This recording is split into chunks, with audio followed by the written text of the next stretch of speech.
কালের কণ্ঠের আজকের নিউজ। ঢাবির ভর্তি পরীক্ষায় মুক্তিযোদ্ধাদের নাতি নাতনি কোঠা বাদ। চমৎকার। ফাইনালি সম্ভবত আফটার স্বাধীনতার পরে 2025-এ এই প্রথম মনে হয় এডমিশন পরীক্ষায় কোঠা সিস্টেমের বাইরে পরীক্ষা সিস্টেম হচ্ছে। যদিও কিছুদিন আগে সম্ভবত ঢাবিরই কোনো একটা সার্কুলার দেখা গেছে কোঠা ছিল, তখন ঢাবি থেকে আন্দোলন ছিল।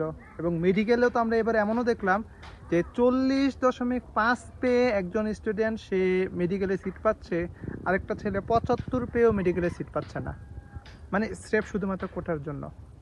দেখেন, আপনি যেভাবে বলেন না কেন কোঠা জরুরি, কোঠা এই কোঠা সেই, এই সবগুলোর বাহিরে গিয়েই যখন এত বড় একটা আন্দোলন হয়, তারপরও মন্ত্রণালয়ে, সচিবালয়ে, বিভিন্ন প্রতিষ্ঠানে এখনো যখন কোঠা থাকে, এই বিষয়টুকু যখন দেখি তখন মনে হয় ভাই তোমাদের ডিলারটাকে, সিরিয়াসলি আমার মাঝে মাঝে মনে হয় ভাই তোমাদের ডিলারটাকে,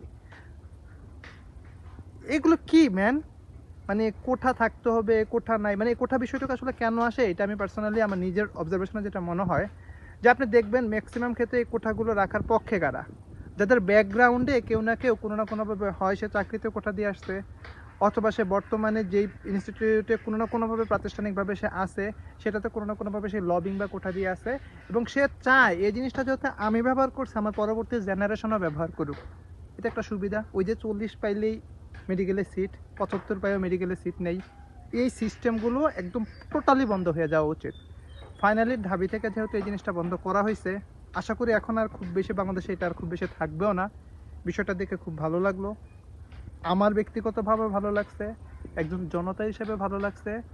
জনতার পক্ষে, জনতার কথা আমি এবং অন্যান্য জনগণের পক্ষে হিসেবে সত্যি ঢাবিকে এবার একটা সাধুবাদ জানাতেই হয়।